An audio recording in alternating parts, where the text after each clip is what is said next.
திருச்சிற்றம்பலம். என்னாருடைய சிவனை போற்றி, எந்நாட்டவர்க்கும் இறைவா போற்றி. அனைவருக்கும் வணக்கம். இன்னைக்கு நம்ம பார்க்கக்கூடிய பலன் என்னன்னு பாத்தீங்கன்னா, ஆவணி மாத பலனை பத்தி தான் நம்ம பார்க்க போறோம். அதற்கு முதல்ல என்னுடைய சேனலை சப்ஸ்கிரைப் பண்ணிக்கோங்க. இந்த மாதம் முதல்ல என்னென்ன கிரகங்கள் மாறுறாங்க, என்ன யோகத்தில் இருக்காங்க, இறுதியாக என்ன வழிபாடுகள், ஒவ்வொரு ராசிக்கும் தனிப்பட்ட முறையில் என்ன செய்யலாம் அப்படிங்கறத நம்ம வீடியோல பார்க்கலாம். இந்த மாசம் செவ்வாய் அப்படின்னு சொல்லக்கூடியவர் புதனுடைய வீட்டுல இருக்கார். புதன வீட்டுல குரு பகவான் தனிச்சு நிக்க போகிறார். இந்த மாதம் முழுவதும் பாத்தீங்கன்னா உச்ச பலம் பெற்று தனிச்சு நிற்கிறார். அதே போல அடுத்தது பாருங்க, சூரியன் கேது புதன் சேர்க்கை. இந்த சூரியன் அப்படின்னு சொல்லக்கூடிய ஆட்சி பலம் பெற்று கேதுவோட இருக்கார். இப்ப சூரியன் கேது சேர்க்கை அப்படிங்கிறது உங்க ஜாதகத்துல இருக்கான்னு பாருங்க. சூரியன் கேது, சூரியன் ராகு சேர்க்கையில உங்க ஜாதகத்துல இருக்கான்னு பாத்துக்கோங்க. இந்த சேர்க்கை இருக்கக்கூடியவர்கள் அப்படிங்கிறது பாத்துட்டீங்கன்னா முழுக்க முழுக்க அரசியல்வாதிகளா இருப்பாங்க, அரசாங்கத்துக்கு உதவி செய்யக்கூடியவங்களா இருப்பாங்க. அரசியல் ரீதியாக நிறைய பினாமியலம் இந்த சூரியன் கேதுல தான் இருப்பாங்க, சூரியன் ராகுல தான் இருப்பாங்க. ஏன்னா அவங்களுக்கு எல்லாத்துக்குமே ஐடியா கொடுக்கக்கூடியவங்க தான். அரசியல்வாதிகள், அரசாங்கம் சம்பந்தப்பட்ட துறையில் இருக்கக்கூடியவர்கள் ரொம்ப கன்ஃபியூஸ் ஆகுறாங்க, அடுத்த கட்டத்துக்கு என்ன பண்றதுன்னு தெரியாம இருக்காங்க அப்படின்னா இந்த கிரகச்சேர்க்கை இருக்கக்கூடியவர்களை தன்னுடைய ஆலோசகராக வைத்துக் கொண்டால் மிகப்பெரிய வளர்ச்சி நமக்கு கொடுத்துருவாங்க.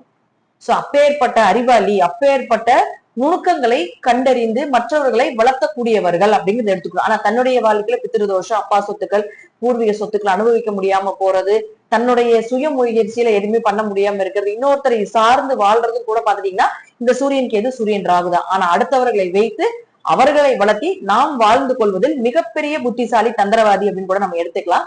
அடுத்தது சூரியனும் புதனும் சேர்ந்து இருக்கிறது பாத்துட்டீங்கன்னா உங்களுக்கு முழுக்க முழுக்க புதாத்திய யோகத்தை கொடுக்கும். சோ இந்த கிரகச்சேர்க்கைகளும் இந்த மாசம் நடக்குது. அடுத்தது பாருங்க, சுக்கிரன் அப்படின்னு சொல்லக்கூடியவர் உங்களுக்கு 16ஆம் தேதி வரைக்கும் கன்னியா வீட்டுல நீச நிலையில இருக்கார். நல்லா புரிஞ்சுக்கணும், சுக்கிரன் நீசம்.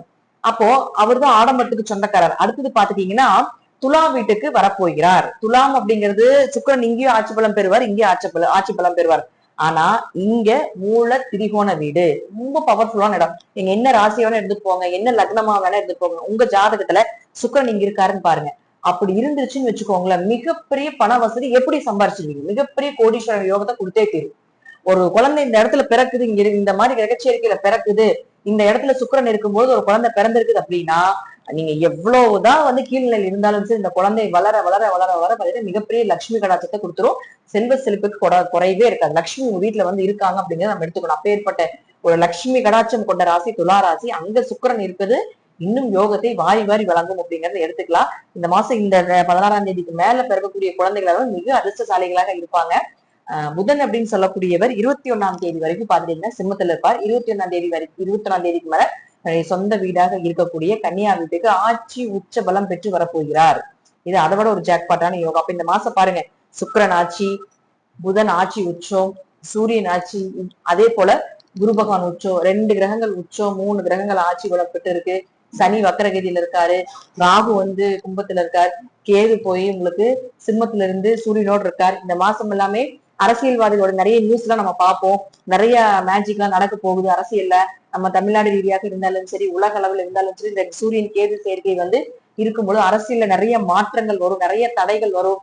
அரசாங்கத்தினால நிறைய விஷயத்த மக்களுக்கு சொல்ல முடியாத ஒரு சூழ்நிலைகள் வரும். அரசாங்கத்தை நம்ம தப்பா நினைக்கக்கூடிய ஒரு சூழ்நிலைகள் வரும். இப்ப என்ன ஆட்சி போயிட்டு இருக்குதோ அந்த தலைவரை நம்ம தப்பா நினைக்கக்கூடிய ஒரு சூழ்நிலைகள் வரும். அதே போல இந்த சுக்கிரன் கேது சேர்க்கை இருக்கிறதுனாலயும், அதே போல புதன் அங்க இருக்கிறதுனாலயும் இந்த ராசியில இருக்கக்கூடிய சிம்ம ராசிக்காரங்க யாராவது இருக்கீங்க, சிம்ம லக்னக்காரங்க யாராவது இருக்கீங்க அப்படி இல்ல, அந்த அரசியலுக்குள்ள இருக்கக்கூடியவர்களுக்கு எல்லாமே கொஞ்சம் பிரஷர் எல்லாம் கொஞ்சம் ஜாஸ்தியா இருக்கும். கவனமாக இருந்து கொள்ள வேண்டும். எந்த கட்சியில் இருக்கக்கூடிய அரசியல்வாதிகளாக இருந்தாலும், இந்த கிரகச்சேர்க்கைகள் இருந்தாலும், நான் சொல்லக்கூடிய இந்த ராசி நட்சத்திரத்தில் இருக்கக்கூடியவர்கள் ரொம்ப கவனமாக ஹேண்டில் பண்ணிக்கோங்க. சோ சனி வக்கரகதி ஆயிருக்கார். உங்க ஜாதகத்துல சனி வக்கரமாக இருந்தால் யோகமான காலகட்டங்களை வாரி வழங்கக்கூடிய ஒரு அமைப்பு அப்படிங்கிறது இந்த சனி வக்கர நிவர்த்தி ஆகிற வரைக்கும் இருக்க போது. கடைசியில் என்ன பரிகாரம் செய்யலாம் அப்படிங்கிறதையும் நம்ம ஒவ்வொரு ராசிக்கும் இப்போ முழுமையாக பார்க்கலாம். சிம்ம ராசிக்கு உண்டான ஆவணி மாத பலன்கள் எப்படி இருக்கும் அப்படிங்கிறத பார்க்கலாம். சிம்ம ராசி, உங்க ராசிக்குள்ள உங்க ராசி அதிபதியாக இருக்கக்கூடிய சூரியன் என்ட்ரி ஆகிட்டார். உங்களுடைய ஹீரோ அவருதான். ஏங்க நாங்களே 0 லெவல்ல இருக்கிறோம், ஹீரோவை பத்தி எல்லாம் பேசுறதுக்கு யோசிக்கிறதுக்கு நேரமா? கண்டிப்பா நினைக்கணுங்க. ஏன்னா உங்களை ஆளக்கூடியவர் யார் அப்படின்னு பாத்தீங்கன்னா சூரியன் தான். சூரியனுடைய நிலையை பொறுத்துதான் எல்லாமே. அஷ்டமசனி காலகட்டங்கள்ல, இந்த கேதுவனுடைய காலகட்டங்கள்ல இதெல்லாம் பார்த்து சூரியன் வரும்பொழுது கொஞ்சம் மனசு திருப்தியாகுன்னு வச்சுக்கோங்களேன். ஏதாவது ஒரு வழியில நன்மைகள் நடக்கிற மாதிரி ஒரு ஃபீலாக ஆகும்னு வச்சுக்கோங்களேன். ஏன்னா ஒரு மனிதனுக்கு ஒரு சோதனைகள் வரலாம். சிம்மத்தை பொறுத்த வரைக்கும் பாத்தீங்கன்னா அசிம்மச்சனியும் போட்டு பாடா படுத்துக்கோங்கள. ராசிக்குள்ளேயே கேது இருந்து அதை விட பண்ணுது. ஏதாவது ஒன்னா கேது இருந்திருக்கணும், இல்லைன்னா அஷ்டம சனி நடந்தது. ரெண்டுமே ஒரே சமயத்துல வந்ததுதான் உங்களுக்கு ரொம்ப ப்ராப்ளத்தை கொடுக்கக்கூடிய ஒரு சூழ்நிலைகள் எடுத்துக்கணும். சோ அப்படி இருக்கும் பொழுது இந்த சிம்ம ராசிக்கு உங்க ராசிக்குள்ள சூரியன் என்ட்ரி ஆகும் பொழுது ஒரு பெரிய மனிதர்களுடைய தொடர்பு வருங்க. இந்த நேரத்துல ஒரு குழப்பங்கள் கொஞ்சம் குறையும், ஒரு இடமாற்றம் ஒன்று ஏற்படுறதுக்கும் வாய்ப்புகள் இருக்குது. சோ ஏதாவது இடமாற்றம் பண்ணலான்ட்டு நினைச்சுக்கிட்டு இருக்கீங்க அப்படின்னா தாராளமாக அதோடைய முயற்சிகள் பண்ணுங்க. பட் அமையாது. ஏன்னா உங்களுக்கு இடமாற்றத்தை பண்ணக்கூடிய கிரகம் யாருன்னு பாத்தீங்கன்னா உங்களுக்கு சுக்கிரன் தான். அவர் நீசமா இருக்காரு, ரொம்ப குழப்பமா இருக்கும். 16ஆம் தேதிக்கு வரை ஒரு இடமாற்றம் பண்ணுங்க, சூப்பரா இருக்கும். சூரியன் கேது சேர்க்கை உங்க ஜாதகத்துல இருக்கு, சூரியன் ராகு சேர்க்கை உங்க ஜாதகத்துல இருக்கு அப்படின்னா பித்ரு தோஷத்தினுடைய உச்சகட்டம், குலதெய்வ தோஷத்தினுடைய உச்சகட்டம் அப்படிங்கிறத நம்ம எடுத்துக்கணும். சோ இப்ப இந்த டைம்ல எல்லாம் பாத்துட்டே உங்க முன்னோர்களுக்கு திதி கொடுக்கறது இதெல்லாம் ரொம்ப பவர்ஃபுல்லான பரிகாரங்க. இதெல்லாம் கொஞ்சம் செஞ்சுட்டு வரும்பொழுது பிரச்சனைகள் அப்படியே குறையும், கண்ணு முன்னாடி தெரியும். முன்னோர்களுக்கு உதவிகள் செய்யறது, அப்பா அம்மாவுக்கு இருக்காங்க அப்படின்னா அவர்களுக்கு ஏதாவது ஒரு உதவிகள் பண்றது, அவங்க எங்களுக்கு என்ன செய்யறாங்க ஒண்ணும் செய்யல, எனக்கு எகென்ஸ்டா தான் நடந்திருக்காங்க அப்படின்னா அது உங்க நேரங்காலங்கள் இப்ப எல்லாரும் அப்படிதான் இருக்க செய்யும். அதுக்கு அதை அனுபவிக்கிறதுக்கு ஒரு நேரங்காலங்கள் வேணும். அப்படி பார்க்கும்பொழுது இந்த சூரியன் கேது புதன் சரி அப்படிங்கிறது இந்த காலகட்டங்கள தாய் தந்தையருக்கு உதவிகள் செய்யறதோ பித்ருதோஷ நிவர்த்தி பண்ணிட்டு இருக்கிறது உங்களுடைய பெரிய அளவுக்கு வரக்கூடிய பிரச்சனையை நிவர்த்தி செய்து கொடுப்பதற்குண்டான ஒரு மூல காரணம் அப்படிங்கறத நம்ம எடுத்துக்கணுங்க. இதெல்லாமே நமக்கு ஒரு ஜாக்பாட் மாதிரி இந்த டைம்ல நீங்க செய்யறது இப்ப இல்லைனாலும் இந்த கேது மேல ஏறினதுக்கு அப்புறம் அஷ்டமி சனி முடிஞ்சதுக்கு அப்புறம் பெரிய யோகத்தை கொடுத்துட்டு போயிரு. அப்ப சூரியன் கேது இருக்கா கொஞ்சம் உடம்பு பாத்துக்கோங்க. உஷ்ணம் அதிகமாகும், இயற்கையாகவே சிம்மம் உஷ்ணம் உள்ள பாடி தானே, இன்னும் கொஞ்சம் உஷ்ணம் அதிகமாகும், கோபம் அதிகமாகும், குழப்பம் ரொம்ப ஜாஸ்தியாகும். நமக்கு ஏன் இப்படி நடக்குது, நமக்கு இதுவுமே நடக்காதா, அப்படி ஆயிருமா இப்படி ஆயிருமா மன குழப்பங்களும் பயங்களும் பதட்டங்களும் ரொம்ப அதிகமா இருக்கும். சோ அதெல்லாம் கொஞ்சம் குறைச்சுக்கோங்க. உடல் உஷ்ணத்தன்மை அதிகமாகும் பொழுது நமக்கு ஸ்பீடு அதிகமாகும், ஸ்பீடு அதிகமாகும் பொழுதுதான் நமக்கு என்ன பண்ணுவோம், என்ன செய்யறதுன்னு தெரியாம ஏதோ ஒரு விஷயத்துல போய் சிக்கிடுவோம். ஏன்னா சனி பாக்குறாரு இல்லையா சூரியனை, சனி சூரியன் பாத்துக்கிறது அப்படிங்கிறதுமே உங்களுக்கு ஒரு நல்ல பலன்களாக இருக்கிறது அப்படின்னு எடுத்துட்டோம்னா நிறைய பேர்களுடைய மனிதர்களுடைய தொடர்பு, அரசியல்வாதிகளுடைய தொடர்பு, அரசாங்கத்தினுடைய தொடர்புகளை கொடுத்தாலும் கூட தன்னுடைய வாழ்க்கையில கொஞ்சம் பாதிப்புகளை கொடுக்கக்கூடிய ஒரு கிரகச்சேர்க்கை. சோ சனி இதோட தொடர்பு வைத்துக் கொள்கிறாரு இல்லையா, இந்த சூரியனை பார்ப்பாரு இல்லையா, அதெல்லாம் கொஞ்சம் கவனமா இருந்துக்கணும் இந்த காலகட்டங்கள்ல, சரிங்களா? அடுத்தது பாருங்க, உங்களுக்கு 2 மற்றும் 12ஆம் அதிபதியாக இருக்கக்கூடிய புதன் அப்படின்னு சொல்லக்கூடிய உங்க ராசிக்குள்ள 21ஆம் தேதி வரைக்கும் இருக்காரு. அப்ப 2ஆம் அதிபதி உங்களுக்கு ராசிக்குள்ள இருக்கும்போது கொஞ்சம் பணவரவு வரும். அவரே 11ஆம் அதிபதி இல்லைங்களா, கொஞ்சம் பணவரவு. அதே போல குடும்பத்துல கொஞ்சம் பேச்சுவார்த்தைகள்ல கொஞ்சம் கவனமா இருந்துக்கிறது. ஏன்னா இதற்கு மேல 21ஆம் தேதிக்கு மேல பாருங்க தன்னுடைய சொந்த வீட்டுல வந்துருவாரு. அது வரைக்கும் கொஞ்சம் பொறுமையா இருங்க. பணம் வர்ற இடத்துல கொஞ்சம் தடை ஆகுறது, நீங்களே தேவையில்லாம வாயை விட்டுறது, அடுத்தவங்க வீட்டு பஞ்சாயத்துல போய் மாட்டிக்கிறது, யாருக்காவது பணத்தை வாங்கி கொடுத்து அதுக்கு நீங்க கடன் கட்டிட்டு இருக்கிறது, பினான்ஸ் பண்றேன்னு சொல்லி அதுல பணத்தை போட்டு வீண் பண்ணுனது, யாருக்காவது பினான்ஸ் வாங்கி கொடுத்து அதுக்கு நீங்க இப்ப கடன் கட்டி சொத்தையே நிறைய வித்தாச்சு. இப்ப சிம்மம் எல்லாம் அந்த அமைப்பு எல்லாமே நடந்துட்டு இருக்குது சிம்மத்துக்கு எல்லாம், அதான் நடக்கும். சோ அந்த மாதிரி அமைப்புகளும் இருக்கக்கூடியவர்கள் எல்லாமே ஒரு 21ஆம் தேதி வரைக்கும் ரொம்ப அமைதியா இருந்துக்கோங்க. கேது எப்படா நீ வருவேன், உன்னை எப்ப சிக்க வைக்கலாம் அப்படின்னு ரெட்டியா காத்துட்டு இருக்கிறாரு. சோ அதனால கொஞ்சம் 21ஆம் தேதி வரைக்கும் பொறுமையா இருக்கு. அதுக்கப்புறம் பாத்துட்டீங்கன்னா தன்னுடைய சொந்த வீடு கன்னியா வீட்டுல ஆட்சி உச்ச பலம் பெற்று செம்மையா நம்பர போறாரு. அதற்கு மேல நீங்க பாத்துட்டீங்கன்னா நீங்க செய்யறதெல்லாம் நடப்பது எல்லாமே நன்மைக்கு. பணவரவு நல்லா இருக்கும், பொருளாதாரம் நல்லா இருக்கும், தேவைக்கேற்ற பணம் கிடைக்கும், குடும்பத்தை பூர்த்தி பண்றதுக்கான அமைப்பு இருக்கும், பேச்சுக்கு மரியாதை இருக்கும், நீங்க சொல்லக்கூடிய விஷயத்த எல்லாமே உட்கார்ந்து காது கொடுத்து கேட்பாங்க, உங்ககிட்ட ஏதோ ஒரு விஷயம் இருக்கு அப்படிங்கிற அதுக்கப்புறம் அனலைஸ் பண்ணுவாங்க. இதெல்லாம் நிறைய விஷயம் சிம்மத்துக்கு 21ஆம் தேதிக்கு மேல நடக்கும். பெரிய லாபத்தை எதிர்பார்க்கலாம், அல்லது பெரிய லாபம் கூட வேணாங்க எங்களுக்கு கிடைச்ச லாபம் போதும் அப்படின்னு சொல்லிட்டு இருந்தீங்கனாலும் கூட அதெல்லாமே கிடைக்கிறதுக்கு வாய்ப்புகள் இருக்கு. நன்மைகள் நிறைய 21ஆம் தேதி செகண்ட் ஹாஃப் மேலதாங்க சிம்மத்துக்கு சூப்பரா இருக்குது. அது லைஃபா இருந்தாலும் சரி, மாத பலனாக இருந்தாலும் இதுலயும் கூட பாருங்க செகண்ட் ஹாஃபுக்கு மேல உங்களுக்கு நன்மைகள் அதிகமா கிடைக்க போகுது. 16ஆம் தேதி வரைக்கும் சுக்கிரன் நீசம். அப்ப தொழில் வளர்ச்சி இல்ல, தொழில்னால பிரச்சனையா இருக்குது, தொழில் ரீதியாக நிறைய பேரை சந்திச்சு உங்களுக்கு பிரயோஜனம் இல்லை அப்படின்னு நிறைய விஷயங்கள் வந்தாலும் கூட ஒரு 16ஆம் தேதிக்கு மேல சுக்கிரன் தன்னுடைய சொந்த வீட்டுக்கு வந்ததுக்கு அப்புறம் தொழில் வளர்ச்சி செம்மையா இருக்கும். சுக்கிரனை பொறுத்த வரைக்கும் பாத்துட்டீங்கன்னா ஒரு 16ஆம் தேதிக்கு மேல உங்களுடைய தொழில் ரீதியாக இருக்கக்கூடிய பிரச்சனைகள் உங்களுக்கு ஷார்ட் அவுட் ஆயிரும்.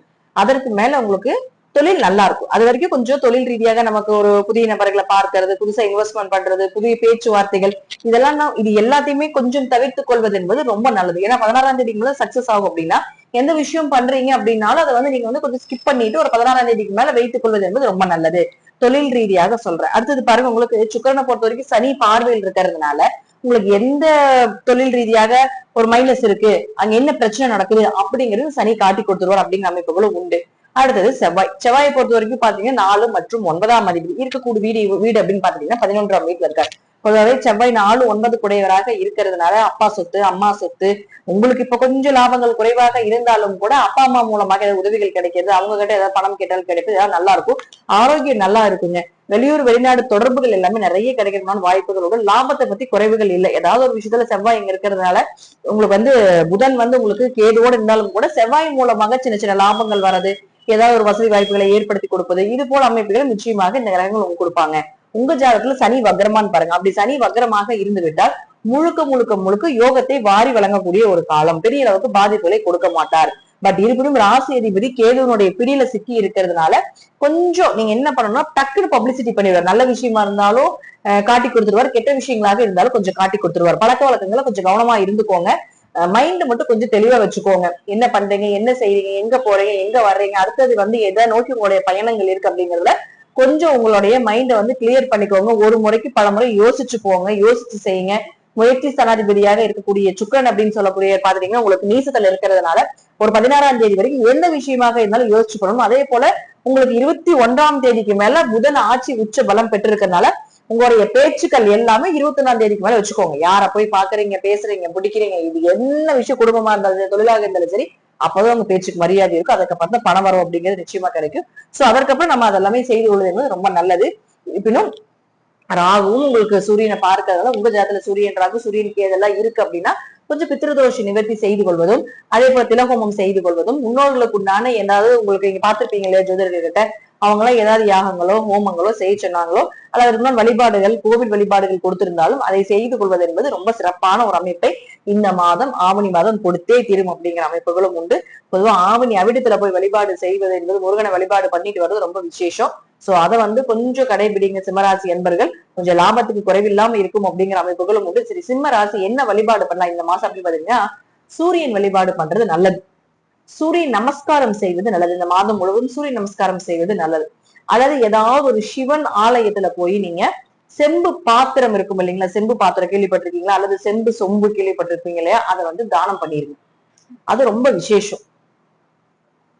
வெளிநாட்டுல இருக்கீங்க, வெளியூர்ல இருக்கீங்க, ஏதாவது ஒரு கோயில செலக்ட் பண்ணி அவருக்கு ஒரு அமௌண்ட்டையாவது அங்க டிரான்ஸ்பர் பண்ணிருங்க. இறைவன் மேல பாரத்தை போட்டுட்டு.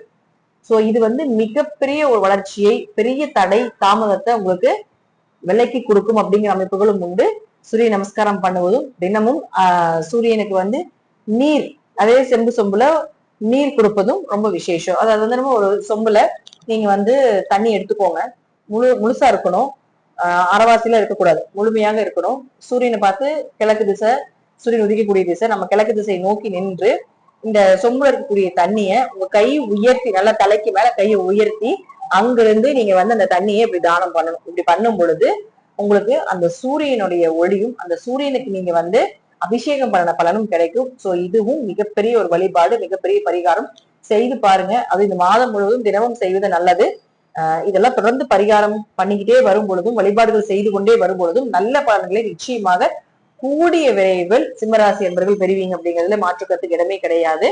இதெல்லாம் உங்க ஜாதக ரீதியாகவும் தசாபுத்திகள் ரீதியும் சொல்லக்கூடிய கருத்துக்கள் சிறிது மாறுபடலாம். நன்றி. நீங்க நல்ல பதில சந்திக்கலாம். திருச்சிற்றம்பலம், தில்லையம்பலம், ஸ்ரீ நரசிம்ம சரணம்.